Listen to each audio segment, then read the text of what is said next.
So I desperately needed to make this video, and I think it was important for me to talk about because this is more evidence that why I believe my biological father also is not alive and is deceased. But I don't know if this is true. There's two circumstances that are one he's alive and one that he's not. When I went to the restaurant with my mother, the last time I ever saw her, when it was her, I don't know who switched her out, but when I got to the restaurant, my mother was already there hiding. And then I sat down at the dinner table, and it was at a Mexican restaurant. My mother said, "Hold on, I'm gonna go use the restroom." And she got up to go use the restroom, and I was waiting, just looking at the menu. 5 minutes later, a couple minutes later, my mother shows up. But I noticed she looks different. She looked like she immediately all of a sudden gained weight. You could tell there was a difference. And I've already talked about this before. And I talked about that once I walked into this restaurant and I looked ahead, this guy was posing himself. He looked just like Ken Cooper, and the way that they make their threats is they send their impersonator to show an aggression that he's in control and charge over my mother. And once I walked into the restaurant, I noticed that right away, and I looked over to my right, and I also saw people posing like Barack Obama's family. And I immediately like, this is fucking bogus. This is so much fucking control. I'm sitting there trying to have a conversation with my mother and eat dinner or eat lunch, and I can't even do that with her because these people are vengefully wanting to come out. It's all leading to the Cooper family and this white supremacist motherfucker. There is, I could go on the frustration this makes me that I can't even communicate with my mother, let alone the last time I saw her, it was not the best of experiences because his enforcer, Ken Cooper's enforcers, were there. It doesn't matter how much he ordered this or doesn't know about this, or his Cooper family and Sarah, these people do it for him and they act on it. But I'm leading to this conversation that my biological father is either deceased or alive, and this is one of the reasons I think he's alive. One reason I thought he was alive. I turn around to my right, far right, like almost like that, to look, and I notice it looked exactly like Mikayla's mother. I don't remember how Mikayla's mother looked like exactly, but this lady, I would say, looks exactly. She looks like Barbie. She looks like a Barbie looking girl. Mikayla's mother.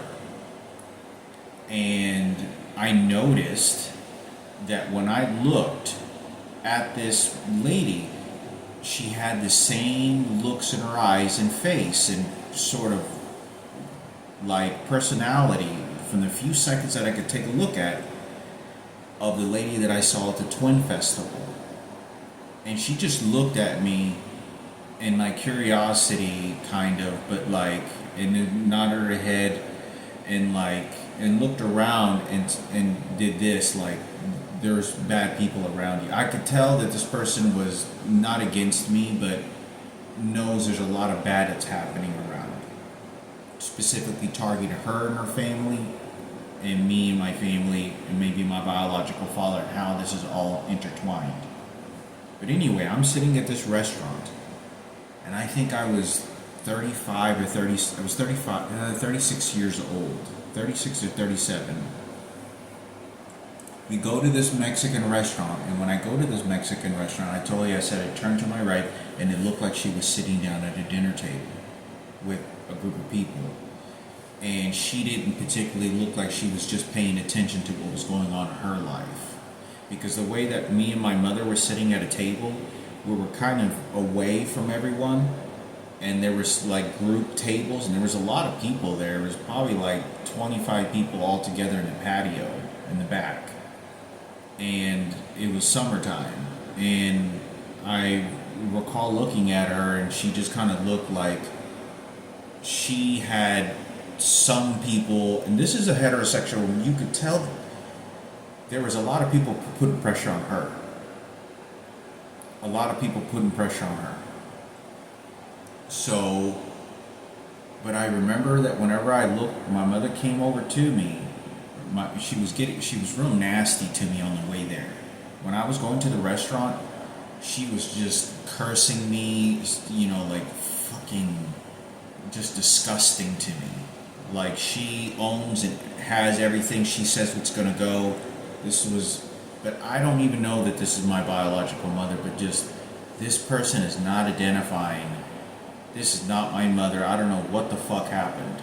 But I don't know that my mother has an identical twin, let alone, I think, a triplet. And she almost turns around and leaves, and I say, okay, let's just get something to eat, all right? Let's just sit down and talk. And then we walk down, sit down, and before we sit down, she looks over at Mikayla's mother, and she kind of glances and goes, yeah, I'm going to go to the restroom. And she goes to the restroom. And she comes back with my mother, not my mom's identical twin. And I just noticed she looks different all of a sudden. And, I could tell that she doesn't look like she has the ability to drive a car. And when I'm there's a fat guy that is doing the same behavior as when I first walked in, where Ken Cooper's enforcer, and he looks just like Ken Cooper, portraying his role, engaging in the conversation with the person in front of him. So he starts signaling his signs over directly because they know that I'm looking and I can see what they're doing. So that's how he makes the threat toward me.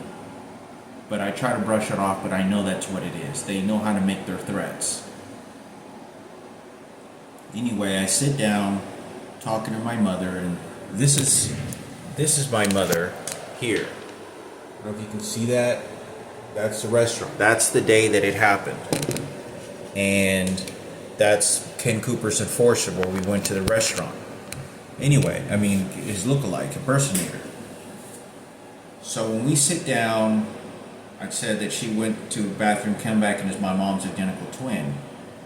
Well, right to the right of me, there isn't anyone around us because where we're sitting, and my mom is facing toward the crowd, like toward the crowd of everyone, and toward the crowd of everyone, and I'm facing toward this one couple, and he's very hoggy built, cowboy white guy. He's a cowboy white guy, and the way that he was talking, he was behaving like an enforcer to the person girl that he was talking to.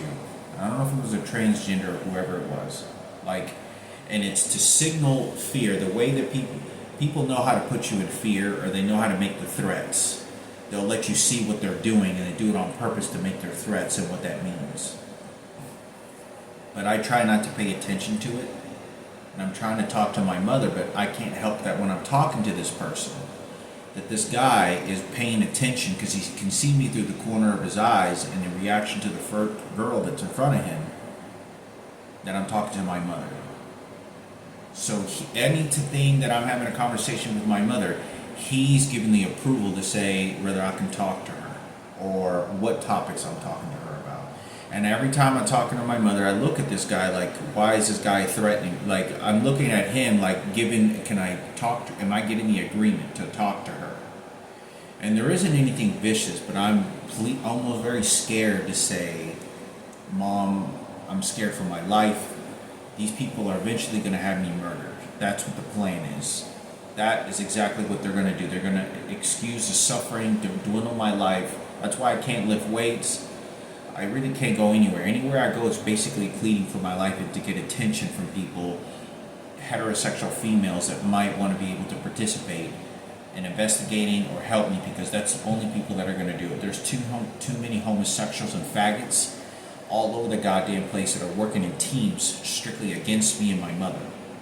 And even as I'm making this video, I feel like somebody just shot me in the corner of my eye, into my brain. But as I'm making this video, Mikayla, I hope you can watch this video because they're talking about your mother. And I don't know that this is Mikayla's mother. I have no idea that this is okay, just keep in mind that this may not be Mikayla's mother, okay? It may not be, but I'm certain it is. but I'm going to leave the door open to say maybe it isn't her. But I'm telling you, I feel just the way the reactions, and you're setting up an environment. But I look over at my mother, and she noticed that she goes, "Oh, I'm going to go to the restroom," and she's like almost targeting Mikayla's mother, like looking toward that direction. And I noticed that Mikayla's mother is just kind of like, doesn't like, there's people that are going after her. There are people that are enforcing what she needs to do. But it's not anyone else. It's because my mother's disabled and my mother's twin wants to retaliate. It's kind of what the setting kind of feels like now that I know that she's looking at Mikayla's mother. And I'm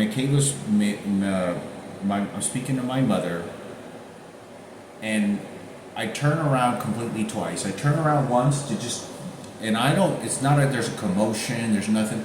The only reason I turn around is because I wanted to see who my mother was looking at or staring, and who were all the people that were behind me. And I could tell you this, every single person there that was focused on us talking. Everybody there. And I could tell as soon as I turned around, they try to give body languages, and they give a quick glance at me. Like, they're in charge. They say what goes.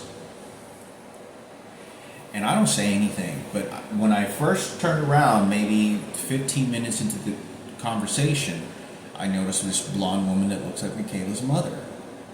What I think is Mikayla's mother. It could not, but I think it is. And she looks right at me. She acknowledges me, and I kind of get withdrawn for a moment because she looks scared. And the way that I look at her, she looks like, you know how somebody like really bitches a woman out and says, "You better do what I'm telling you to do." You better, like, and they get scared, and she's like, "Okay, what do I do? Okay, well, I'll do anything you say." She kind of looked scared, like she had some sort of fear.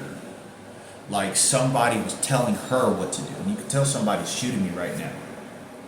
But I noticed that Mikayla's mother. And she's a very beautiful woman. And she looks about that same age. She's an older woman, obviously, because, my parents are very old.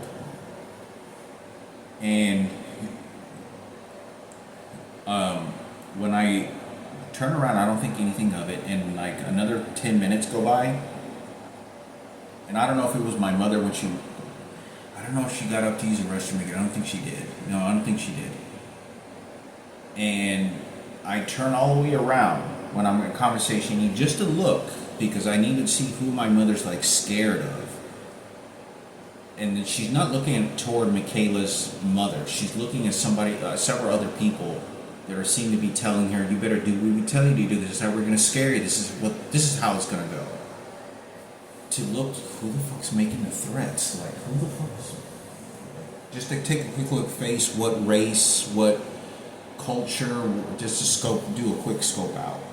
Like, why, like, who's doing the threats or some shit? When I turn completely around, at the very back end, I see what looks like to be a guy in full gray hair. All gray hair, nearly. And kind of frosty. Maybe he had a little bit of, like, you could tell he had black hair, but it had gone, he's old. And he was shaped and looked like my biological father. And he also was engaging. I remember looking, and he knew that I looked at him. He didn't make eye contact with me. He was like, and was talking, and I don't know if that was my biological father. This is what's crazy about it. Obviously, Mikayla's mother and my biological father, obviously they're not together. I know they separated. They were no longer together. I feel whatever relationship they had, and they had a kid, they're no longer together, and they separated. But I look at the very corner, and he's to the very left at the table with one person behind a group of large people eating dinner, and he's talking to some lady. I don't know, like looks kind of Mexican, but this person looked like my biological father. I don't know if I showed up. I go there to talk to my mother, that they told my that was my so he could take a look at me. Because when I looked at this guy, I don't know. There's a hunch that because he didn't make eye contact with me, I could only see like the side of his face, and I looked at him, and he looked like my biological father. Now, it's still 50-50 to say if he was, because obviously they have a lot of people that try to impersonate my biological father or try to look like him, and then they'll send somebody like they did with Ken Cooper. This is how they ruin any friendship or any reuniting I could ever have with my biological father. And my mother's twin is the one that's targeted him directly because she's a worthless bitch to do anything like that in life. My mother would have never done anything like this in life to me. She would have never done anything like this. And for a worthless bitch to fucking scold me like that to death and have a murder attempt, yeah, this person doesn't care. This person doesn't believe in God for shit. She actually grabbed the crucifix and she was taunting it to me whenever I went to her apartment. She was fucking acting crazy as hell. Her words are not loving, they're not kind, they're not very respectful, and she's also saying everything they want her to tell her to say. And on her actions, the way that she behaves around me is that I'm not her kid. And she's scolding me nasty. She keeps calling me mijo and all. I'm not her fucking kid. And she's playing these very sick psychological games. Feels like somebody's shooting me right here. And I just heard them set the alarm. I don't know if you heard that on the phone. And I turn around and there's some guy walking into the apartment complex or the units area. But my biological father, I think that was him. It was so crazy because, like, I'm trying to remember if they shot an electronic device at me that made me feel like, you know, I talked about this electronic device that they turn on, and it just makes you feel like cringing cry, or it makes you feel like you gotta cry, or like a forceful emotion or some shit. I don't know what it is, like a kind of crying, like when you cry, emotions, cringe, it's kind of like that. I don't know what it is that they're using. But I'm trying to remember if they used that device as soon as I looked at this guy. But I just remember taking a quick glance at him and just looking. You know, I turned all the way around and he was directly behind me. But he was at a far distance in a crowd of people where it was kind of hard to kind of focus necessarily in on him, because there was a whole row of people. There's like 15 people and a fucking big, you know, table eating, like a party table, and like one people over there, and then way on this side, that's where Mikayla's mother was, but at the very back end behind them. And I saw him wearing a shirt, or like a shirt or no hat, but like a shirt, no glasses or anything, a shirt or like a dress shirt, and like a polo t-shirt maybe, or maybe a dress shirt, but like a polo regular just cotton shirt. It was just a cotton shirt. And when I looked at this guy looked a little bit like me. His body shape, he looked a lot like him, but he had a full set of hair, but it was all gray. Like, he had a full set of gray hair, like he was old. And I remember just looking, and he was just kind of talking to this person, and he didn't make face contact with me. He didn't make eye contact with me. And maybe it was, I don't know who's playing this toxic game, but anyway, and that was it. And I'm talking to my mother. This is one of the reasons I believe if that was him, I don't know if they were saying that why he was alive, or he's still alive. I don't know. So the dinner ends and it's over with. Okay? Second story. The reason I think now he's deceased is because I went and lived. I'm going to post a picture of it on my Instagram. I was about 33 years old to 34 years old. And I was living at this place called Summer Tree Circle or Connecticut or Summer Tree CT. I don't know what that means. A cul-de-sac or something. It was like a cul-de-sac. I went to this house and I was working for, I think, a cell phone company office. Was I? Yeah, I think I was working for an office at that time. It was when I got fired because it was a long trip to get to that house, always on the bus and train. Anyway, I get to this house and guess who I see? I'm 33 years old, keep in mind, okay? This is before I saw this. When I get there, this is a heterosexual woman. This is a real woman. And she's a pretty woman. She's built just like Mikayla's mother. She's built just like Mikayla's mother. Like a beautiful woman. Very beautiful. And when I see Mikayla's mother, I mean, when this lady opens the door, it's not Mikayla's mother, but she's built like her, but she's a brunette. She's a brunette lady, but she looks like her, and I know it's not Mikayla's mother. And I get there, and I think she said her name was Kathy. And I get there, and I move in. She has a son, and she has a husband that works there. She's a 2-story house, and she's renting out one of the rooms for like and I end up only staying there for like a month, maybe 2 months at most. It was less than 2 months for sure. If it was over a month, it was like a week after that or 2. But this is what happens. I move into the house, and this is what happens. Her husband that works there is a white guy, and he looks a lot like Scott Murphy. Scott Murphy is Richard Murphy's stepdad that I grew up with many years ago. I hadn't heard from him, or I never knew what happened to him, or I don't know what happened to him, where he was. I don't know whatever happened to his life. I never saw him again. But I knew him because I saw him for so many years. He's a blonde-haired guy, real big, like stocky. He's just a real stocky guy. He used to lift a lot of weights, but he's a real stocky guy. And I used to hang out with him, talk to him and stuff and whatnot. But I never heard that because they got a divorce at Richard Murphy's house. But he looks like him. When I get to this house, and I'm 33 years old, that's what her husband looks like.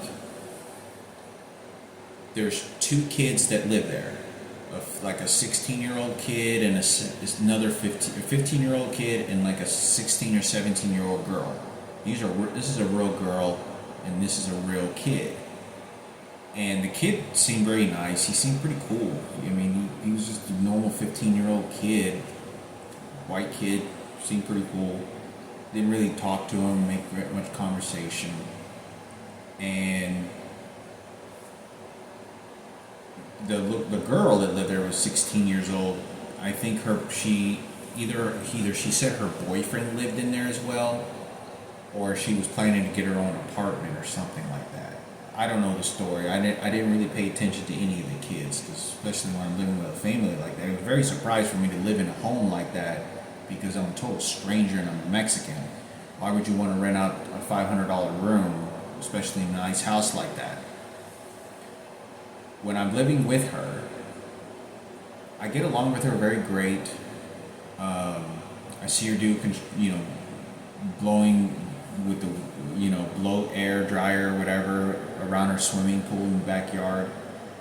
And I talk to her every once in a while, but it's very short talk, and she seems to be upstairs on the computer. There's an upstairs kind of little miniature living room, has a computer, and I see her working on there occasionally. I guess she's doing paperwork or typing up stuff. Well, I go to the grocery store one day, and she goes, "Hey, well, you want to go to the grocery store with me?" And I go to the grocery store, and I'm kind of nervous when I'm in the car with her, and I really don't know what to make of it. She's a real woman. Anyway, when I asked her, and I don't know if I can remember this part correctly, but she said that her husband died of a heart attack. She says, "Oh, my husband, he died of a heart attack many years ago." And I'm thinking to myself,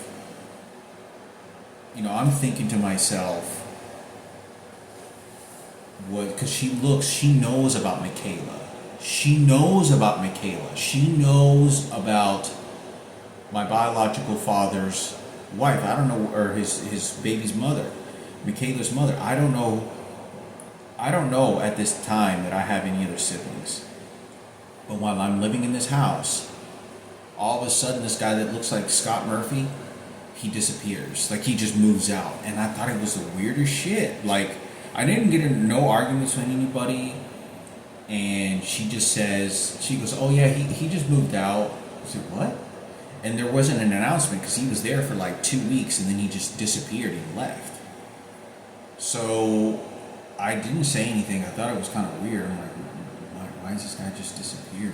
I don't know what the hell's going on. I didn't try not to pay attention to any of it. I just tried to stay as neutral and watch TV downstairs a couple of days, and that was it.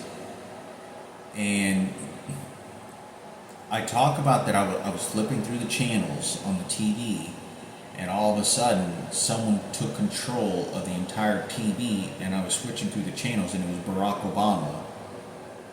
And every time I changed the channel, it flickered like it was staticky. You know how like you're changing the channel and it changes the channel, but it kept on being the same picture. And I'm like, what the fuck? And I was like, what the heck? And I heard Barack Obama says, and it showed up out of nowhere. And I know people are gonna say I'm crazy. I swear to God, this is what happens. Okay, I'm not losing my mind. I told you about people who've done so many crazy things with the digital world to me to target me. Anyway, forget about that, right? But that's what happens, and I don't know what the fuck to think. But this lady told me, and she said her husband died. She said, yeah, I had a boyfriend. We go, oh, we're not married. We've just been together for long. We were together. My husband, he died of a heart attack. And I wanted to talk about this. This is why I believe my biological father's not alive, because she was referencing him that he wasn't alive. But I don't know if this is true, because she said, this is one of the things that she said. She says that, you know what she told me? She's a very wealthy, the home and everything looked very wealthy. They looked very well off together. This looked like a white family. Nice house, and they got a car. They looked very well off in their life. Very comfortable, like a white family. You know, like people that know what I'm talking about, living the white life. And I noticed that whenever I was living there, I talked to her in ease, and we never had any kind of conflict. She was just kind of just passing by through there occasionally through the house. And she said she worked at home.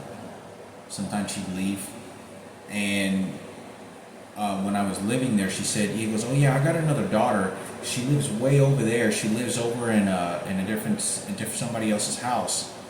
And she is, and it was like a redheaded girl, which I thought it was weird. He goes, yeah, I got another daughter. She lives way over there. And I was like, I don't know. I'm not trying to ask too many questions. Like, why do you have this house and you have like a nice home here and your other daughter lives over there? And she says, oh, my daughter just wanted to live over there. She goes, my daughter just wanted to live. And she said that her daughter has, what do you call it? I was going to say osteoporosis. No, it wasn't osteoporosis. It was some sort of neurological disease. I think it's the same disease that Michael J. Fox has. It was cerebral palsy. That's what she has. Cerebral palsy. That's exactly what she has. That's the disease that she has. She said she had recently been diagnosed with it. When I was around her, she didn't look like she had any disease. She wasn't shaking, but she had cerebral palsy, and she was a redheaded girl. And he was like, oh, I'm sorry to hear that. And I was like, I told her I went through a bone marrow transplant myself many years ago when I was 23. And I'm sort of just flickering through the channel, watching TV, just trying to keep my mind off all the people that are stalking me on the streets and the buses and my work environment. They're all being dispatched, causing as much as hateful environmental chaos in any place that I go, especially at I work, on the buses, when I'm walking to the grocery stores. they were doing this 8 years ago to me. Anyway, when I get to this house, when I'm living in this house, the girl that is living in a different city comes over. I talked to her for maybe a couple minutes, and and I think she's like 18 or 19, maybe even 20. I don't even know. I don't know how old she is. She was anywhere between 15 to 20 years old, I would say. 15 to 21. And I asked her, I think I said, like, why does your, and I was kind of nervous asking her, I said, why does your daughter live way over there? And like, you live in this house, why don't you have all your kids with you? Well, she just decided that she wants to live over there. And then she like walked off very quickly. Now, I don't know if she's talking about Michael Rossiter's sister. I don't know if that was Michael Rossiter's sister or relative that got into the porn industry. That is, her porn name is, she's that redheaded girl that I hugged over at the porn convention, the AVN. I don't know if she was talking. They do all these subliminal things and these things that are going on. But she ends up, I'm upstairs and I bring a 6-pack of beer, I think like 2 or 3 times in the time that I'm there, like on a weekend. And she's upstairs doing paperwork, and I remember I get fired or something like that, and I bring a 6-pack of beer, and I'm laying in this bed, and I don't know if believe somebody shot an electronic device at me, but I felt like I was having a heart attack. I remember just going like somebody like my chest, and like I was having a fucking heart attack, and I believe somebody was shooting an electronic device at me, like clenches all your fucking muscles, all the muscles all over my body. And I sit down, and I think I was asleep at the time. I don't know if it could have been a stroke. I don't know, but I remember just clenching like this, and it was really fucked up. Anyway,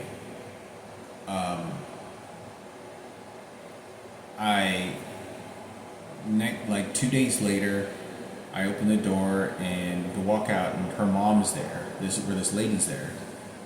She's an attractive woman, but much older. And she says, she just looks at Hector. I don't think it's gonna work. I goes, I think I'll give you your money, and I'll give you a couple of weeks to find another place. Out of nowhere, there was no argument. She just wants me to leave. Now, at this point in my life, there's a lot of people that have had me moved out of their places. They kicked me out after 2 weeks. They kicked me out after a month. They try to start a fight. They try to start an argument. They're always stealing my money, or they're kicking me out, scoping me out for a couple of weeks, and then they kick me out. So that's what was happening. So I end up leaving within 2 weeks.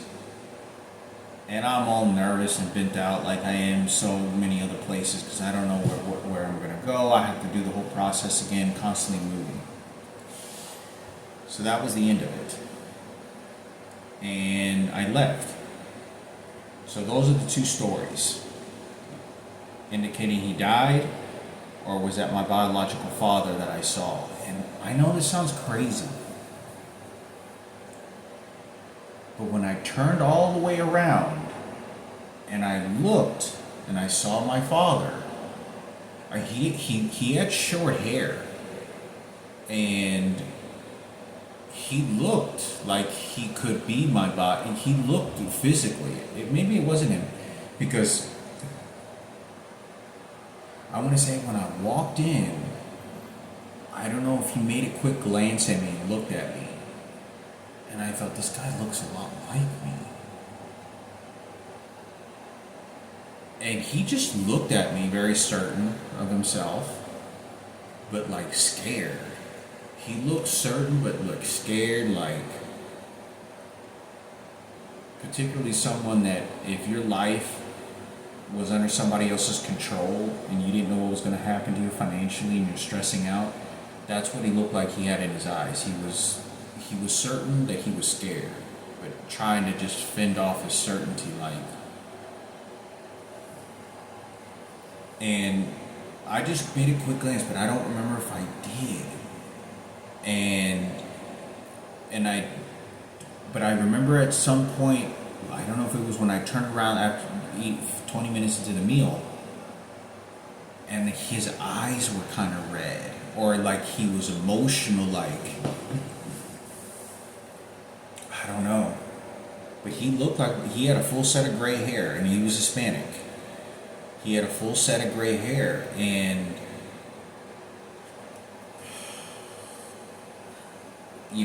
but when I think I do know 100%, I believe that's Mikayla's mother at that, because when my mother had to get up to use the restroom again.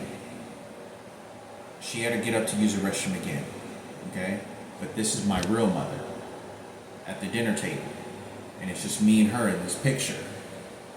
When she gets up, she looks over toward Mikayla's mother, and she goes, I have to go to the bathroom. And she gets up and uses the restroom. And she said that right after I looked at Mikayla's mother. So when I looked at Mikayla's mother, she looked like somebody had her like this. When I looked at her, it looked like she has her own authority, and she looks like she's been through a lot of shit. She looked like she could have been drinking vodka much of her life. But she looked like she had somebody doing this to her. You better do this. But she seemed somewhat confident. But somebody was doing this to her. And I don't know if that was my biological father. I mean, that's crazy if he saw me for a moment. Just, I don't know who set this up. But I know that whoever's doing this set the settings up, because the minute I walked in there was this booth that were a group of Mexican girls. A couple of them were transgenders, and my mother looked lost. And it was hard because I sort of used to guiding her and taking care of her everywhere we went when I was a kid, and growing up teenagers and whatnot, and all of a sudden I'm not her son anymore doing that. And I could tell that these people wanted control over her. You could tell the body language, like they're behaving like I'm the enemy and I'm the intruder, and they're the ones that have to take care of her. And I want to engage, but I notice that I'm looking at Ken Cooper's his enforcer to threaten me. As soon as he sees me get near my mother to help her, like, hey mom, are you, like, he makes a move, like, oh, you think you're gonna tell her what to do? And this guy's watching me. He's playing detective, and it's Ken Cooper's enforcer. That's exactly who it was. There's no confusion about it. 100%, it was him. But what I'm so lost right now, puzzled with, is I'm trying to find out if this was my biological father, if he's still alive. In my opinion, I think that he's alive. I don't think he's alive, but in my opinion, I think that if he is alive, they got him pinned down with his hands between his legs, scared, like trained, because of Ken Cooper and Sarah Cooper. That's where all the faggots and all this is coming from. All of it is. Because, when you're trying to survive in the world and have a job, trying to have your life together, and you're having problems and you don't know where it's coming from, the stress goes through the roof. The stress goes through the roof because you're not used to it. The stress is so overwhelming. It's like if you got a person from a crowd and you gave them a microphone and they had never talked in front of 2,000 people before, and you tell them to start making a conversation, you would tell the nervous tics, you could tell they were really scared, or you could tell they started their words, you could just tell. But that's a natural effect you take when you're not used to that type of level of stress. This guy looked, I know they keep shooting me right now at the bottom of my chin right here. I don't know why they're doing that, but that's what they're doing.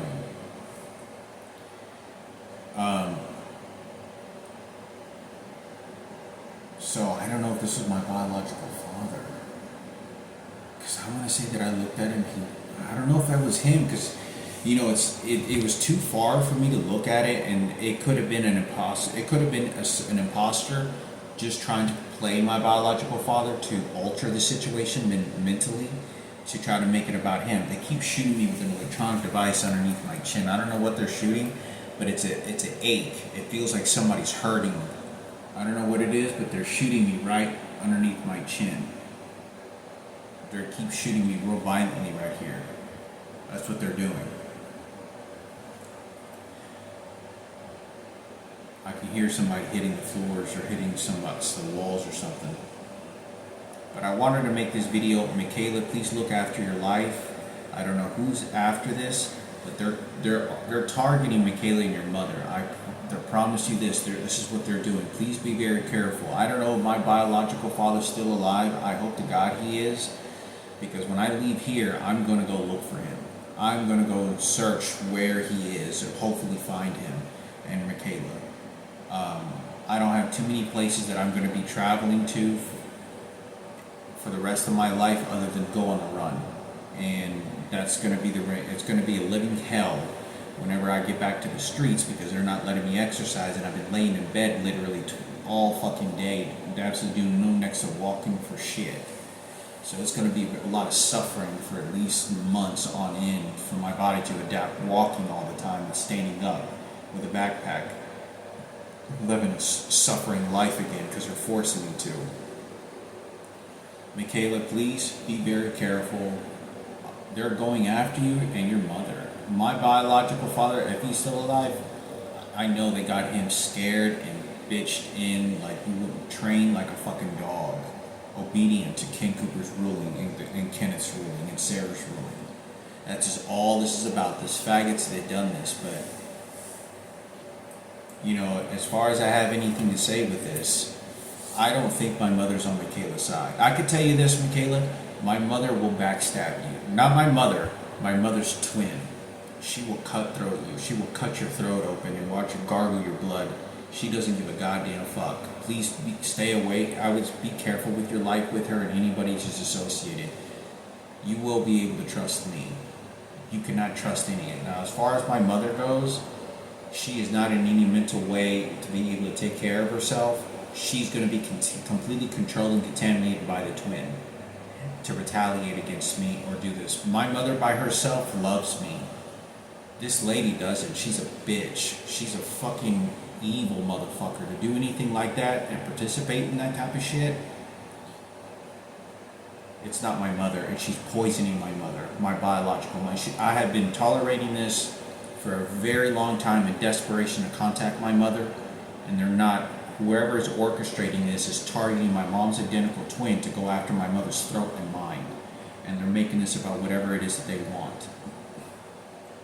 Mikayla, please be careful. I am going to look for you until the day that I die.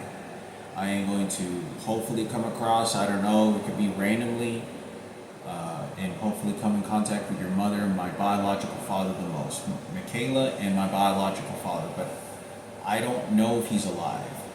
If my biological father is still alive, he would have to be about 65 years old. That is old. He would have to be about 65 years old. And that's if he's still alive.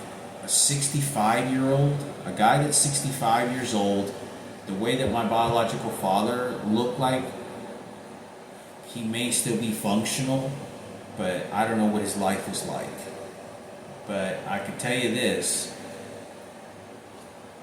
Mikayla, when I saw Mikayla, my sister, over at the Lawrence Community Shelter, she was working there, and she didn't ever say that I was her sister. She knew.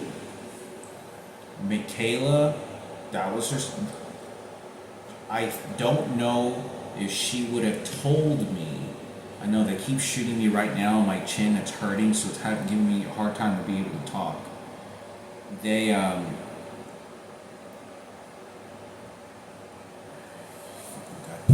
fuckers.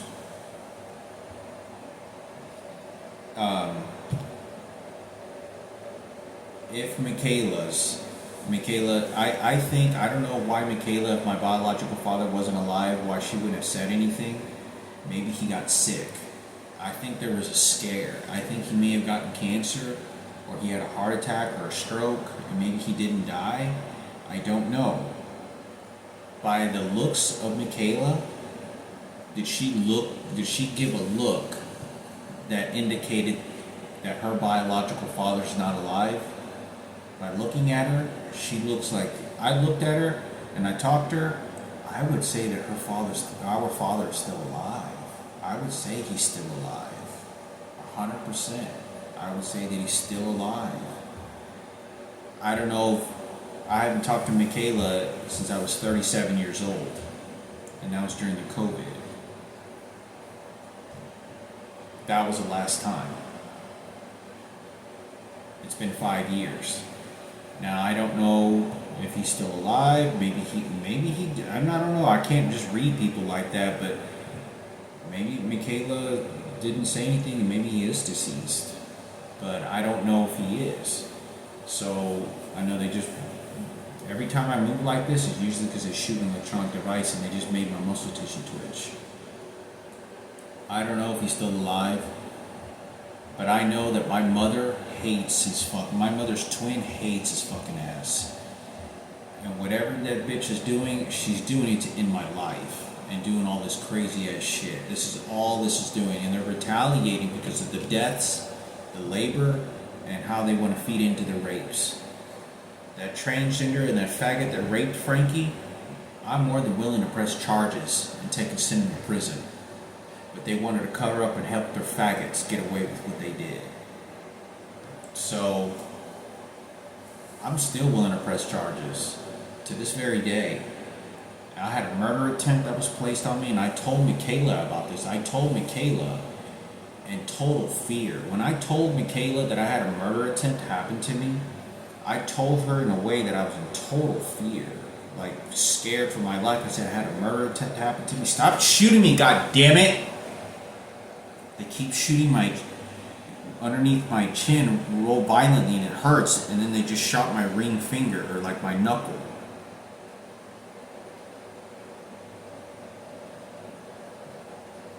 I had a murder attempt that was placed on me. And when I showed up to my mother's front doorstep, she looked in humor. In the fact, there was absolutely no empathy. Me covered in blood. When she had no reaction of empathy whatsoever when I was covered in blood. Nothing. She's like, oh, you just got a knife pulled up to your throat and beat the fuck out of? Oh, she didn't give a goddamn fuck at all. Like zero. So I don't know who told her. I don't know anywhere in the United States where you can intentionally set up and get away with an attempted murder and being beat up with a knife pulled up to your throat, and there'll be psychologists saying that that's what they're going to do. I don't know any place that is, but I've had horrible things happen to me, and the police department doesn't want to do anything, and they're participating on the murder attempts because they don't want to help me. They don't want to do anything to protect me, start an investigation. They deter me every time I have a conversation with these pigs because of Ken Cooper. That's why. And Sarah Cooper and their faggot that works at the radio station at 97.9 The Beat, Kenneth Cooper. Because they're all the white supremacist motherfuckers over there. But I want to say something very crucially important. That is why the violent behavior is happening, because those police officers are playing in on it. They're 100% playing in on it. They want to find the people that do the hits because they want to throw me in prison. They're hoping that I do the unthinkable. I grab a knife and I just start stabbing the shit out of somebody one day, doing a murder attempt and trying to kill them, and then spend the rest of my life in prison. That's exactly what they're trying to do and plan against me. But every time I get up and run, I get up and get away, because that's what they're planning to do. Since they don't want to start an investigation or help me, and every time they badmouth me, every time I call them or talk to them, it's to lower the confidence that I can call them for anything, and they show the immediate danger that they are aware of, that they don't want to do anything. And they're doing it to let me know that they don't want to, because it scares you of prison, scares you of jail, incarceration, and just to let their faggots do whatever they want to do to me. I don't know any place in the United States where you can pull a knife to somebody's throat, beat the shit out of them while they're homeless, and get away with it. Planned out even by the president. I don't know anything like this, but one thing I do know, my mother's twin, She absolutely was not fazed by it. She didn't care. In fact, I was still pleading and begging to her, can I have a place to sleep to recover? I've just been beat up really bad. And I had blood all over my shirt, like scattered all over my shirt. And she was thinking, she was like, oh, maybe I should let you live or not.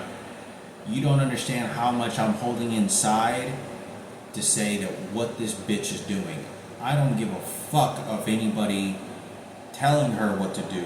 She's also making a personal decision to allow my mother, her son, being raped in a murder attempt.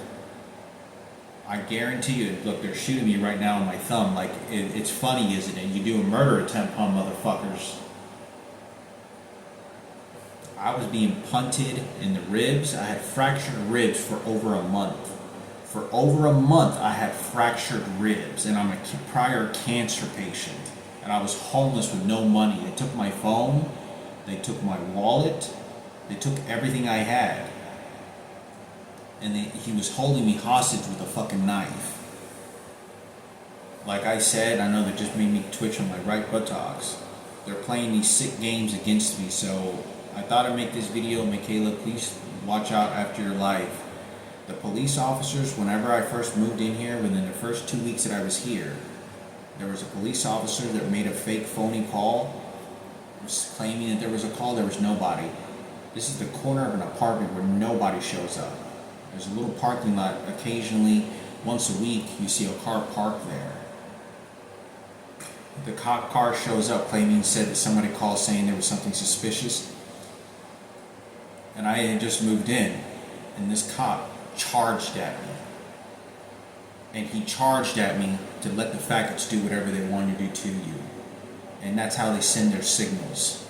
You know how when you get locked up in prison and jail, and they put you with a faggot inmate that will rape you and stronger, or to torture your ass, or they put you in a section and to torture you? That's exactly the behavior that this cop was doing. And I was very polite. I just said, are you okay? So it's like, did something happen? And he just charged at me. Like, no, this is Kane Cooper. I tell you what the fuck, these faggots are in charge. And he did that right over there. That's not how you approach somebody. And I was literally already smoking a cigarette. I was smoking a cigarette. He saw me for at least 30 seconds. I wasn't running or anything. I was just looking at him. I waited until he got a little closer and asked him to say, well, what happened? Because he looked like he was looking for something. And he charged at me. That's how he makes their threats to the police department. And that's how they send their threats with the faggots. Because the more that they do that, they know exactly the faggots are in charge. They do what they want. That's why.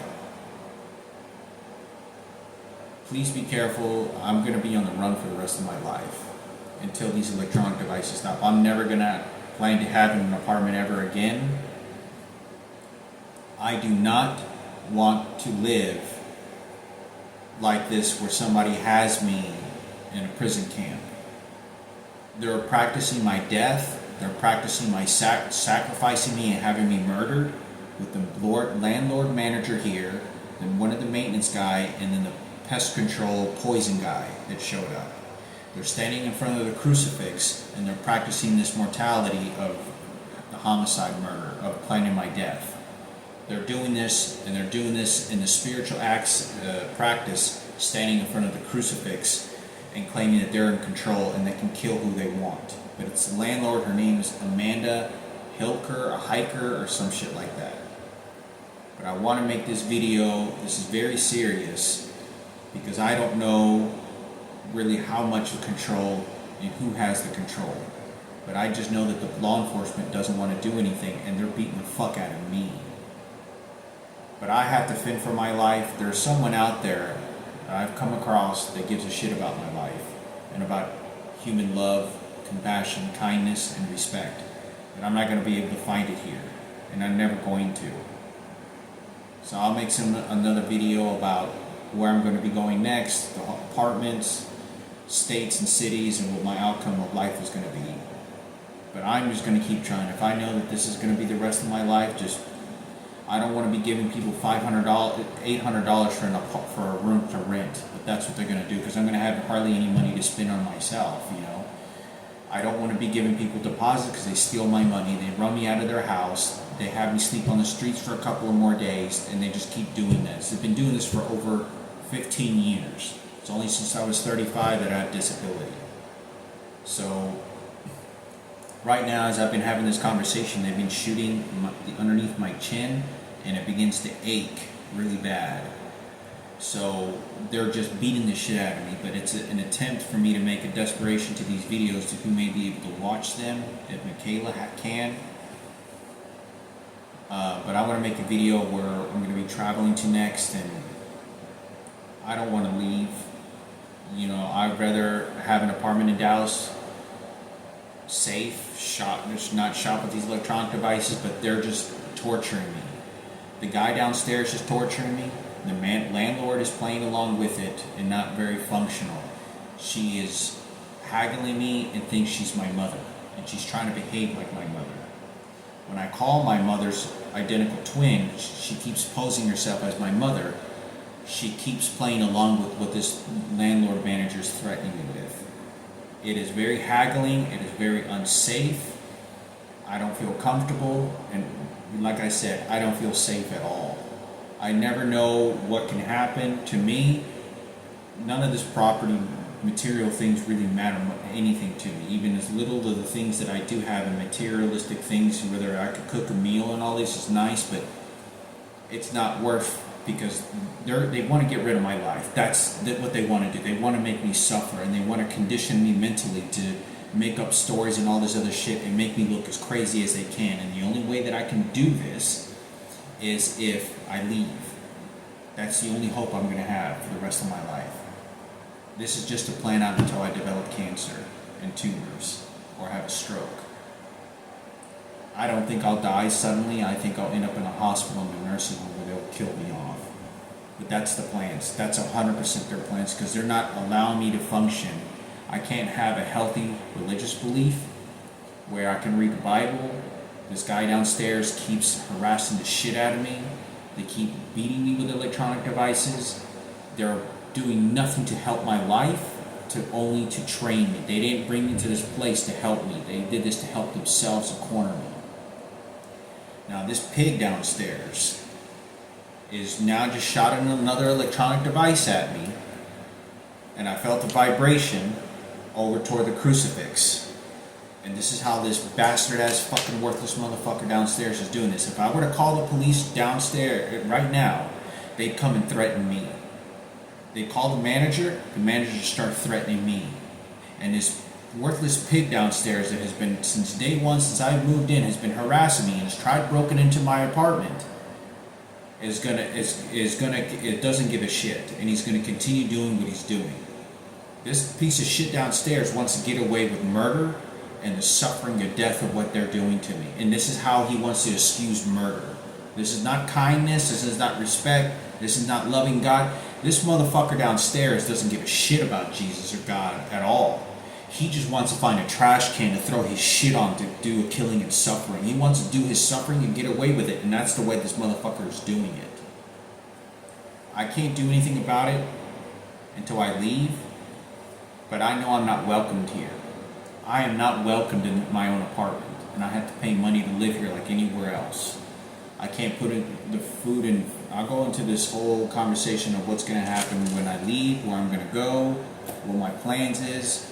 And Mikayla, I hope our biological father's still alive. I'd love to have a relationship with him and build it, just like so many other Jesus stories and God stories out there, and meet the man who cried for me many years ago. Because these faggots, they're only for their faggots, and they're going to retaliate against what was going on. That's all. This is all about the Cooper family and their white supremacists. Very fucking racist. I don't like it to be, but this is all this is. Prejudiced is probably the best proper word. But I'll make a video. Hopefully this makes sense. Mikayla's mother, Mikayla, and my biological father can see this. I don't know if he's still alive. He may not be alive. I don't know. But if he's not alive, my mother's identical twin is burning him to the fucking ground, and she's trying to waste the shit. That's what she wants. This worthless bitch has been doing this. That is not your fucking kid. She thinks I'm her son, has been doing this for over 15 fucking years. And my mother would have never behaved like her, never would have said anything like her. My mother's very loving. My mother would have not wanted, ever, to have people disrespect me and spit at me and mold me apart the way that she has. She doesn't like that because I'm her son. My mother's twin, whoever the fuck she is, I don't know where she comes from, but she's either she could be a lesbian because I don't think she has kids of herself. It was not welcoming when she showed up. Whenever Julian seemed to kind of shoo her away, Julian didn't want to talk to her when she showed up at the apartment. I was there when it all happened. So I wanted to make a video. They're training her and they're doing it, working through her because they know it looks like my mother, but it's not, and it's to contaminate my mother, and that's why they're doing it. They want to get away with the rapes and the attempted murder and all these things that are going on. They raped me with a transgender. I don't know what else anyone could get away with. You raped me with a transgender who had their testicles and penis removed, and no charges are ever pressed, and they threw me to the streets so that I couldn't hire another lawyer and I couldn't go to the police. And my mother's twin is the one that's playing along with